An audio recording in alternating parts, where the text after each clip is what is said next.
বাংলাদেশ পৃথিবীর সবচেয়ে সভ্য ও ধনী দেশ। এখানে ভাইরাল হওয়া মানে অশিক্ষিত আর বেহায়ার জনপ্রিয়তা, জ্ঞান, মেধা বা আশ্রম নয়। এটাকেই সফলতা মনে করে মাথা মোটারা। এখানে সরকারি হাসপাতালগুলোতে ডাক্তারের জন্য একজন অ্যাসিস্ট্যান্ট রাখা হয়, এদিকে অ্যাসিস্ট্যান্টের জন্য আরো একজন অ্যাসিস্ট্যান্ট রাখা হয় এবং ইন্টার্নশিপ ডক্টর দিয়ে চিকিৎসা করানো হয়। এখানে বাচ্চারা স্কুলে যাওয়ার বয়সে মিছিল মিটিংয়ে যায়, ক্লাস ক্যাপ্টেনের দৌড়ে নয়, এরা এলাকার পাতি নেতা হতে চায়। এখানে স্কুল এবং কলেজগুলোতে ক্লাস টিচারের কাছে প্রাইভেট না পড়লে আপনার জীবন তেজপাতা বানিয়ে দেওয়া হবে। এখানে টাকা ধার নিয়ে ভুলে যাওয়া যেন সবার অন্যতম গুণ। আপনার কাছ থেকেও যদি কেউ টাকা ধার নিয়ে থাকে তবে ভুলে যান যে সেই টাকা আর কখনো ফেরত পাবেন।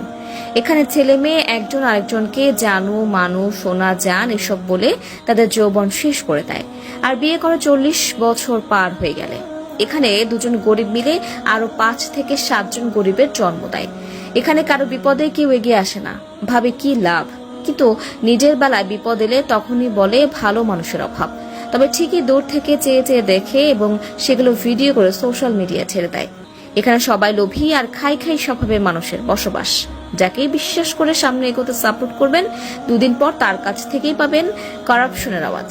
এখানে নিজের সমালোচনা বাদ দিয়ে অন্যের সমালোচনায় সবাই সারা দিন ব্যস্ত থাকে। এখানে শ্রমের যথাযথ মূল্য পাওয়া যায় না। এখানে শিক্ষিত মানুষ সম্মান পায় না। টাকা দিয়ে অসাধ্যকে সাধন করা যায় খুব সহজেই। মানুষ এক একজন নিজেকে ঈশ্বরচন্দ্র বিদ্যাসাগর মনে করে। ভিক্ষুকদের রমরমা ব্যবস্থা চলে। এখানে সবাই বড় হতে চায়, কেউ মানুষ হতে চায় না। এখানে মানুষের কথাই নেই সহানুভূতির গন্ধ। এখানকার মানুষ নিজে বাস থেকে নামতে চায়, নিজের বাসার সামনেই, কিন্তু অন্য কেউ নামলে বলবে বাস কি ভাড়া দিয়ে কিনে ফেলছে নাকি, বাস স্টপ ছাড়া থামবে কেন। এখানকার মানুষ নিজে নো পার্কিং প্লেসে বাইক বা প্রাইভেট কার পার্ক করবে, কিন্তু অন্য কেউ করলেই বলবে আহারে, দেশের জনগণ রসাতলে চলে গেছে। নিজের ছেলে মেয়ে দোষ করলে সেই দোষ একদমই চোখে পড়ে না, কিন্তু অন্যের ছেলে মেয়ে দোষ না করলেও তাদের নামে কিভাবে বানিয়ে বানিয়ে কথা রটাতে হয় এটা একমাত্র বাঙালিই ভালো জানে।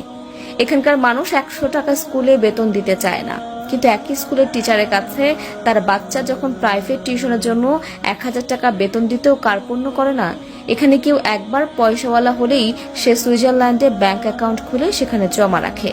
এখানে পয়সাওয়ালারা চিকিৎসা করাতে থাইল্যান্ড আর সিঙ্গাপুরে পাড়ি জমায়, আর শপিং করে থাইল্যান্ড, দুবাই কিংবা প্যারিস থেকে।